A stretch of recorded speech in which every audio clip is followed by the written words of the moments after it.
Buenas noches y bienvenidos a Acción Positiva este domingo. Para empezar el programa quisiéramos solidarizarnos con todos los guatemaltecos que hemos venido sufriendo lo que fue esta tormenta ETA, que ha causado tantos daños impresionantes para Guatemala. Nos solidarizamos también con las familias del capitán Juan José López Yat y de su copiloto Jaime Osvaldo Pacay, que perdieron la vida en un vuelo humanitario hacia el área de Cobán. Realmente todos nuestros mejores sentimientos están con ellos. Entrando al programa, hoy tenemos el honor y el gusto de tener a un amigo, realmente una personalidad tan grande, no solo en su país, Bolivia, sino que para toda Latinoamérica y inclusive en Estados Unidos. Es un profesor muy reconocido en todo Estados Unidos, en todo el mundo. Tiene una experiencia gigante políticamente y ha trabajado tanto en la parte del sector privado como en tantos sectores. Tiene un grado de la Universidad de Maryland, es profesor de la Universidad de Harvard, donde tiene un grado. Fue alcalde, el primer alcalde democrático de La Paz, Bolivia. Después de eso, básicamente tuvo 4 diferentes periodos. Tiene una experiencia gigante en administración pública, porque también llevó a cabo 4 diferentes ministerios. Empezó con esto a los 29 años, fue nombrado el ministro más joven de Bolivia y bueno, ha escrito muchos libros, entre ellos Corrupt Cities, que es un libro muy interesante que habla de la corrupción que está incrustada en nuestros sistemas políticos. Así que le doy la bienvenida al profesor Ronald McLean, que nos saluda desde Washington. ¿Qué tal, profesor? Buenas tardes. Bueno, Francisco, muchas gracias por esa invitación y esa introducción tan generosa. Con mucho gusto estar nuevamente en contacto desde nuestros años en Harvard. Y bueno, muy interesado en, obviamente, saber cómo están las cosas en Guatemala después de esta tormenta. Qué pena, lamentamos todos este desastre natural. Y bueno, venimos también de 2 tormentas electorales, una en Bolivia y otra en Washington, en Estados Unidos, que creo que vale la pena comentarlas un poco. Pues yo creo que, pues de una vez entrando a eso, la verdad, son 2 tormentas, que es una excelente forma de definirlas. Y yo creo que qué mejor forma y realmente platicarlo tal vez en dos segmentos aquí importantes. Y primero, en la elección en Bolivia, para que todo el mundo nos tenga, bueno, la amplia conocimiento que tiene el doctor y aparte que nos cuente él que estuvo un poco involucrado con alguna de las campañas que formaron parte de esta elección que fue seguida por todo el mundo, profesor. Bueno, pues así como ustedes saben bien, Bolivia sufrió, digo sufrió porque pasó 14 años de un gobierno bastante autoritario que cambió la constitución, violó su propia constitución y ya el presidente iba en la 4ª reelección, después de incluso haber tenido un referéndum en el cual perdió para presentarse como candidato. Se empezaron a violar todos los derechos políticos, derechos humanos, etcétera. Y esto culminó en la caída de Evo Morales el 10 de noviembre del año pasado. A partir de entonces se constituyó un gobierno transitorio constitucional porque se hizo cargo de la presidencia una senadora por sucesión constitucional y tuvimos nuevas elecciones ahora el 20 de octubre. En esas elecciones el gobierno, el partido de Evo Morales, pero sin Evo Morales, obtuvo un triunfo muy impresionante de 55%, 55.1% del electorado. Lo cual dice mucho. Desde luego, quizás lo más positivo es que no está Evo Morales, no era él el candidato, él estaba prohibido de participar por haber promovido un fraude electoral el año pasado, porque fue el origen y la causa de su caída. Pero es muy interesante lo que ha sucedido en Bolivia porque la gente es un país conservador, es un país que tiene todavía un grupo de gente muy pobre y ellos han elegido lo malo por conocido que en vez de lo bueno por conocer. Pero después de 14 años también la oposición había estado diezmada, la mayoría de los líderes de oposición están en el exilio, han sido perseguidos, encarcelados y muchos han muerto. Por tanto, era muy difícil para la oposición contrarrestar la fuerza de que tenía el partido de gobierno, que tiene ingentes recursos, una gran organización, 14 años de autocracia muy fuerte. Y bueno, es el camino del retorno a la democracia y existe una esperanza de que este gobierno, que es del mismo partido de Evo Morales, pero no con Evo Morales, que tiene un vicepresidente que es un hombre, es una aymara, una mauta, un hombre intelectual aymara que defiende los derechos humanos, etcétera. Es muy posible que este gobierno sea un principio de retorno hacia la democracia y a pesar de todo creo que hay una luz de esperanza en Bolivia al respecto. Bien, obviamente cabe la pena mencionar que entre los exiliados y la gente política estaba definitivamente el profesor, que se mantuvo bastante tiempo fuera, y me imagino que obviamente esta pausa partidaria, esta pausa electoral, obviamente la maquinaria política de estos partidos pues no estaba a punto para correr esta elección, ¿correcto? Exactamente. Bueno, en efecto, prácticamente se habían diezmado los partidos, no quedó ningún partido en pie prácticamente en Bolivia. El candidato a la presidencia con mayores posibilidades es un ex periodista, Carlos Mesa, que fue brevemente presidente de Bolivia por sucesión de Gonzalo Sánchez de Lozada. Y tuvimos el liderazgo de un joven en Santa Cruz, Luis Fernando Camacho, que fue el líder cívico que finalmente logró la caída de Evo Morales, pero obviamente sin organización nacional, sin organización partidaria, con pocos recursos y enfrentados a un verdadero monstruo electoral que era el partido de gobierno.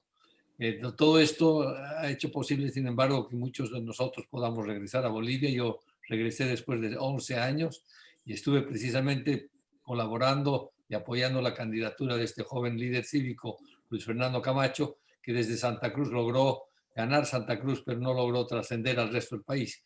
Pero de aquí es el camino en adelante. Esperamos que nos podamos organizar, los partidos liberales, que logren la promoción de nuevos líderes jóvenes y en 5 años estaremos otra vez en la contienda electoral.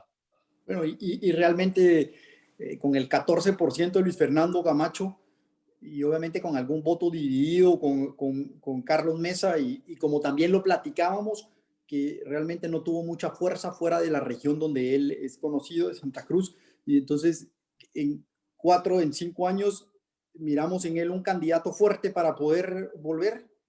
Es probable. Ahora tenemos las elecciones subregionales, subnacionales para alcaldes y gobernadores en marzo.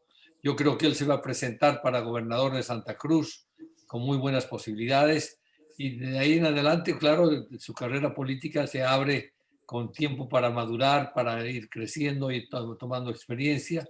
E igualmente en el occidente irán surgiendo nuevos líderes jóvenes y el papel que tenemos nosotros, que ya estamos retirados de la política partidaria, es precisamente por el momento, apoyar, profesor.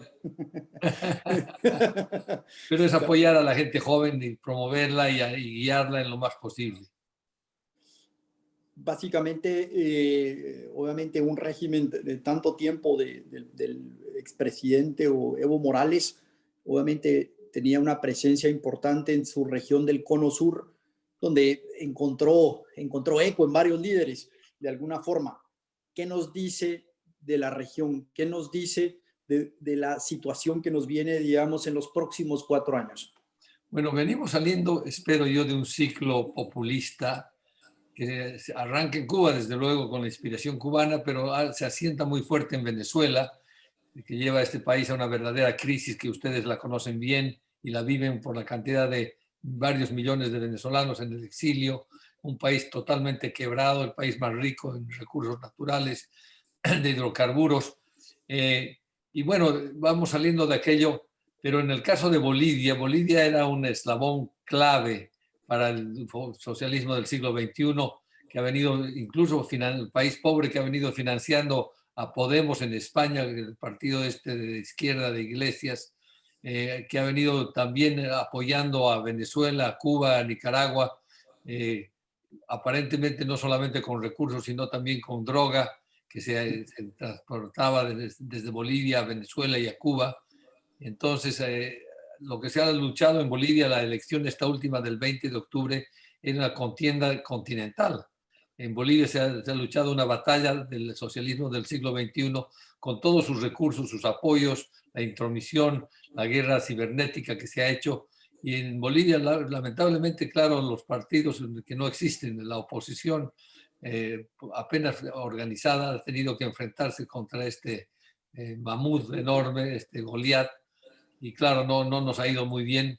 Han habido muchas fallas internas de la oposición que no logró unificarse, no logró tener una estrategia conjunta, pero la esperanza es que países como Venezuela, como Nicaragua, en su eventualidad Argentina y México, se vayan deshaciendo de este populismo tan peligroso y que además tiene una injerencia fuerte y tiene una base con el narcotráfico, lo cual es muy peligroso y muy delicado. Y en Bolivia ellos encuentran una fuente de financiamiento a sus actividades políticas. Y básicamente, obviamente, Bolivia, un país tan lindo. He tenido la oportunidad de estar en Uyuni, en fin, en tantos lugares, y La Paz, que es tan linda. Pero obviamente, como platicábamos, el populismo, el discurso que ellos manejan casi que es gasolina para ellos. Porque pueden confundir, pueden usar otras herramientas. ¿Qué paso tendrían que dar la oposición a su criterio, con su amplia experiencia, para decir, lograr ciertas metas, digamos, en los próximos años? ¿Qué le falta a esta oposición para poder platicar directamente con este electorado que, quiera que no, es un electorado que habló fuerte? Absolutamente. Bueno, hay que decir que Bolivia estuvo entre el año 85 y el 2005. Tuvimos 20 años de gobiernos liberales que prepararon al país, abrieron el país, ordenaron las instituciones, lo cual hizo posible un influjo de inversión extranjera muy importante de unos 20.000 millones de dólares, que entre otras cosas logró cuantificar ingentes reservas de gas natural, que son la principal exportación de Bolivia hacia Brasil y Argentina. Y le tocó a Evo Morales que los precios de alrededor de $10 por barril, esto se suba a 140.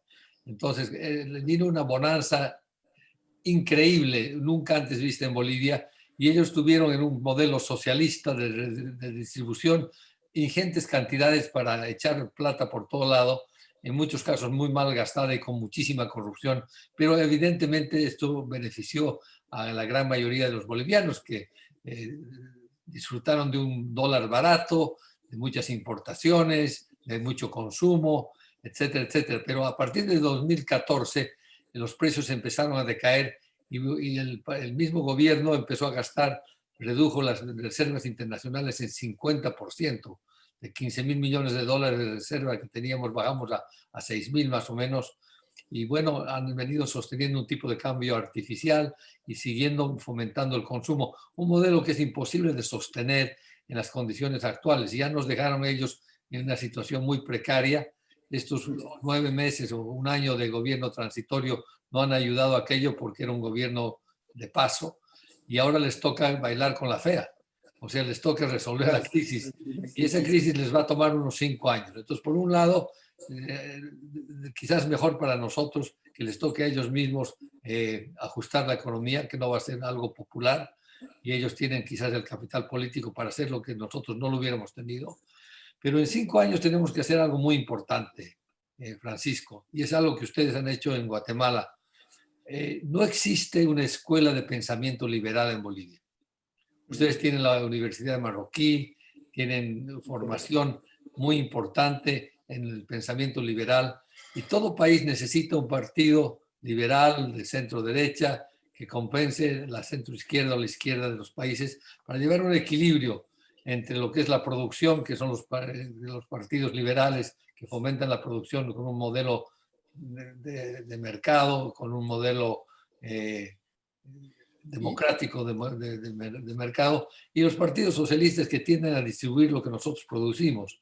Pero en este momento Bolivia va a tener que ajustarse a un modelo más abierto a la inversión extranjera, un modelo que reconozca las bondades del mercado, y vamos a tener que llevar a una tarea muy difícil de atracción de inversiones porque el ahorro interno obviamente es insuficiente para lo que se necesita en Bolivia. En ese tiempo yo creo que lo más importante es la formación de una estructura política que aglutine a la gente joven, que le dé escuela, que le dé formación y que le dé estructura para llegarlos a una elección que no sea una elección basada en un caudillo o en personas, sino una elección que tengan una estructura política detrás, que se llaman partidos políticos, así como se hacen empresas para hacer negocios, hay que hacer partidos para hacer política, y esa es la tarea que tenemos pendiente para presentar una buena candidatura de aquí a 5 años. 100% de acuerdo con usted. Antes de moverme al siguiente tema, yo solo diría definitivamente de acuerdo con usted que necesitamos un candidato liberal, pero también necesitamos un candidato liberal que demuestre las cualidades que usted habla tanto, que sea incorrompible, porque lamentablemente nos han fallado. Cuando se le ha dado la oportunidad, un candidato con las cualidades que usted habla debería tener la solvencia moral de no fallarle a cualquiera de nuestros países, que es lo que nos para metiendo en problemas y hace fácil el discurso para un discurso populista vacío, pero creo que es importante que nuestros líderes entiendan la responsabilidad que tienen de no fallarle cuando la oportunidad se presente. Ilustrando lo que acabas de decir, Francisco, el gobierno de 14 años de Evo Morales fue inmensamente corrupto, inmenso. Se calcula que se robaron entre 7 y 10 mil millones de dólares. Estamos hablando de mucho dinero. El gobierno de un año de transición se robó mucho menos, pero se robó todo lo que pudo en el tiempo más corto, en la situación más difícil con la pandemia. Entonces, imagínense en lo que estamos. Yo creo que el tema de tener un gobierno serio, responsable y honesto es muy importante. Muy importante. Profesor, nos vamos para arriba ahora en las latitudes y entonces estamos en un momento histórico en Estados Unidos. Estados Unidos con la importancia que tiene para nuestros países, para Guatemala ni hablar, ¿verdad? Obviamente el intercambio, nuestros migrantes.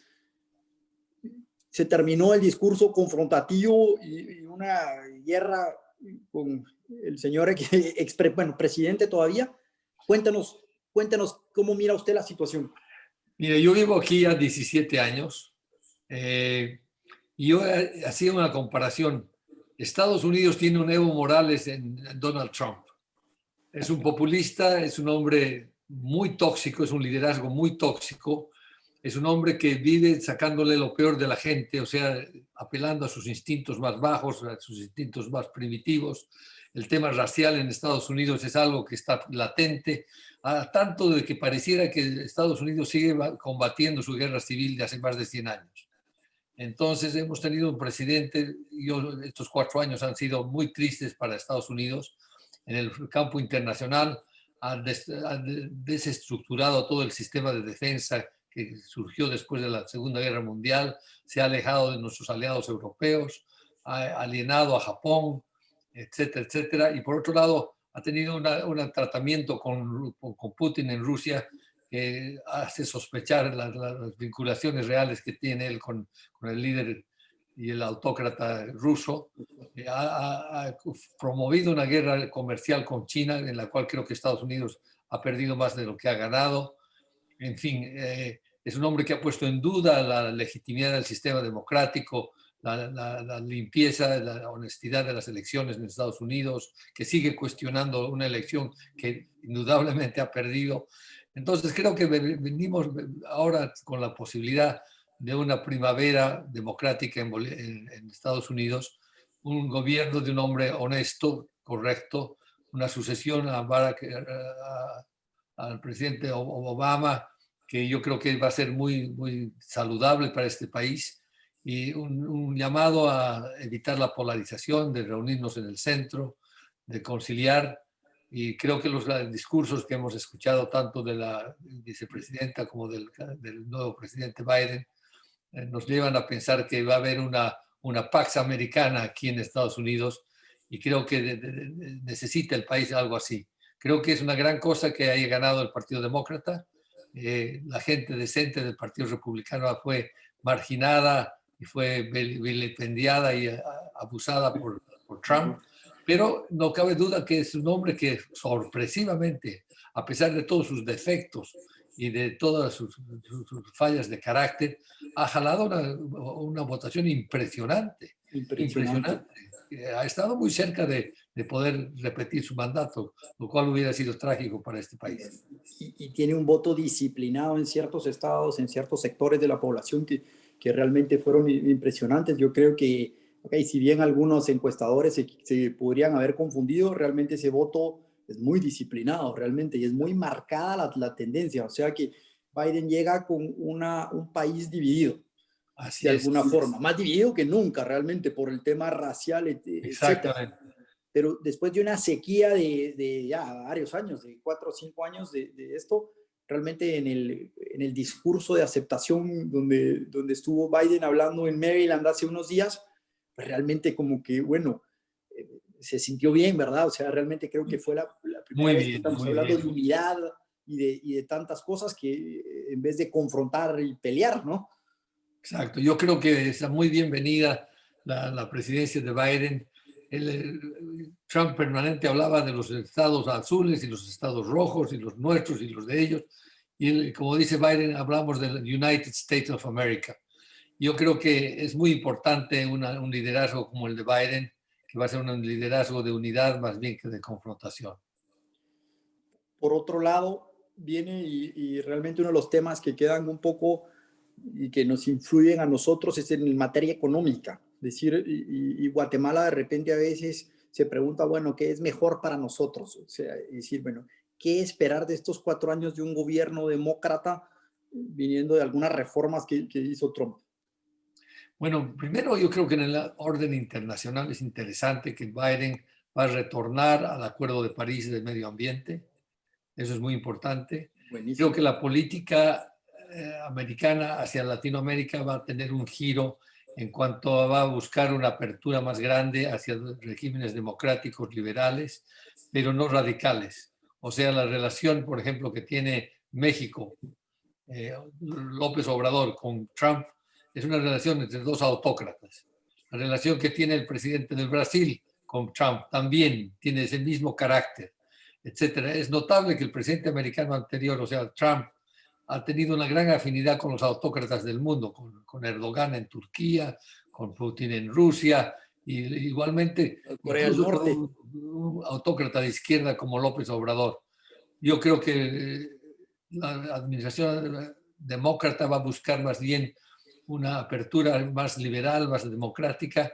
Y en lo económico, obviamente, creo que la actitud esta de Trump, de America First, que incluso fue a desincentivar las inversiones americanas en Latinoamérica, como en el resto del mundo, pero particularmente en México, ¿no? Tratando de obligar a las fábricas de automóviles americanas que producen en México a regresar a Estados Unidos.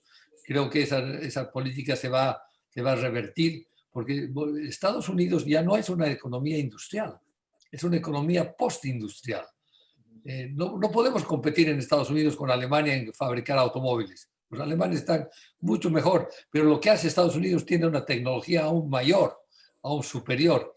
Y claro, las grandes empresas exitosas del mundo hoy en día están en Estados Unidos, pero son los Microsoft, son los Facebook, son etcétera, Amazon. Ellos están, Estados Unidos está en una categoría superior a la categoría industrial. Y Trump estaba con una nostalgia de los años 50 de volver a industrializar Estados Unidos, que en efecto es un retroceso a una política anterior superada por Estados Unidos. Totalmente, creo que por el contrario, estaba haciendo toda una planificación para atacar un lío directo contra Twitter, contra Facebook, Exacto. etcétera. O sea, Castigar a los exitosos. castigar a los exitosos. Sí, eso es la realidad. Ahora, en el tema migratorio que preocupa tanto o sea, realmente a nuestros países, Guatemala, como usted bien lo sabe, ahorita nuestro producto rebasó a nuestras exportaciones. O Seguro. sea, nuestros migrantes hoy por hoy están en una posición tan grande manteniendo nuestra economía y somos pues, dependientes de esta economía. ¿Qué diferencia mira usted entre un gobierno de Trump contra un gobierno de Biden? Muy importante. Yo creo que Biden ha prometido tener una nueva política migratoria en los primeros 100 días de su gobierno. Creo que va a facilitar la permanencia de los Dreamers. No va a continuar con esa política criminal, porque no hay otra palabra, de separar a los niños de los padres, que ha sido una cosa horrible. Esto todavía no se ha llegado a conocer en su detalle, pero va a ser una especie de holocausto, porque lo que han hecho con esos niños, y hay como más de 500 niños perdidos, que no saben dónde están los padres, etcétera. Es una cosa que jamás se puede haber hecho en un país civilizado como Estados Unidos. Ha sido de una crueldad extrema. Y ese tipo de actitud, obviamente, un gobierno de Biden no lo va a tener jamás. Yo creo que van a tratar de regular la migración, van a cambiar el sentido de lo que Trump estaba tratando de hacer, que es prácticamente garantizar una migración de gente blanca en Estados Unidos y reprimir la migración de nuestros países y de países del África, etcétera. Cuando este país es un melting pot, como sabemos nosotros, es hecho por los migrantes y él mismo es un migrante, su mujer llegó ilegalmente a Estados Unidos. Y bueno, sin embargo, es un racista, no cabe duda que es un hombre con prejuicios raciales, empezando de que se tiñe el pelo de rubio, ¿no es cierto? Entonces, ese tipo de complejo no lo tiene Biden, ¿no? Yo creo que además el voto latino fue muy importante en la victoria de Biden, muy importante. No, muy, A bueno, y es excepción más, de el la voto, Florida, ¿no? sí, y el voto latino fue tan importante en todo Estados Unidos que Así es, realmente así es. debería dar una felicidad enorme. Exacto. Bueno, somos la minoría más grande, ya no somos 13% de la población de Estados Unidos creciendo, y creo que nosotros traemos una gran contribución a este país. Traemos valores familiares, valores religiosos, valores de familia, etcétera, y es por eso que nos hemos articulado también con la sociedad norteamericana tradicional, y creo que Biden va a fomentar aquello y va a darle el lugar que merece a la migración latinoamericana. Bueno, y eso me lleva realmente a otra pregunta. Realmente en un país tan polarizado con lo que sucedió Black Lives Matter, con una polarización tan grande, ¿qué significa Kamala Harris, la nueva vicepresidenta en esta ecuación? ¿Cuál es su significado en su punto de Bueno, vista? muy importante. Primero es una mujer, la primera mujer vicepresidenta en la historia de Estados Unidos, pero no solamente eso, es una mujer de múltiples orígenes étnicos, porque la madre es hindú, el padre es jamaiquino, etcétera. Es una mezcla interesantísima, una mujer firme, una mujer seria, una mujer fuerte. Creo que es una señal muy poderosa y yo creo que ha contribuido mucho a la victoria de Joe Biden, no cabe duda. Definitivamente. Profesor, increíblemente se nos acabó el tiempo. Pero me voy a ir haciéndole una pregunta directa a usted. Biden a sus 78 años oxigenó a muchos políticos con una experiencia enorme. ¿Lo vamos a ver a usted unificando a Bolivia en 4 años? Bueno, en esa tarea estoy, ¿no? Yo he dejado la política partidaria, pero estoy muy activo y muy involucrado en promover la unidad de Bolivia, eh, promover, parar esa polarización que hay tan fuerte. Y creo que estoy trabajando a través de varios grupos políticos y regiones para lograr aquello y lograr lo que le decía al principio Francisco, la escuela de una escuela liberal que eduque al electorado sobre las bondades de una economía de mercado, que son lo que necesitamos para progresar. Por otro lado, en el caso de Estados Unidos, fue muy importante tener un presidente de origen negro, como es muy importante ahora tener una vicepresidenta de origen mezclado, que esto ayuda a la gente a promover los niños de color o las niñas de color hoy día pueden soñar en algún día ser o presidentes o vicepresidentas, ¿no es cierto? Y en el caso de Bolivia se rompió también ese mito de que no podía llegar un indígena a ser presidente. Lo llegó a ser, lejos de ser un Mandela, lamentablemente fue otra cosa, pero creo que ha habido un avance importante en este sentido. Profesor, de verdad que un gusto. Gracias por acompañarnos esta noche. Nuestro público se va a disfrutar muchísimo este programa y esperamos poderlo tener aquí en el futuro. Y de ya le agradecemos mucho y nos vemos pronto. Gracias, profesor. Gracias, Francisco. Gracias por la invitación y buena suerte a Guatemala, un país que queremos mucho y que se parece mucho a Bolivia, además. Un abrazo grande. Un abrazo, profesor. Muchas gracias a todos y nos vemos el próximo domingo con más acción positiva.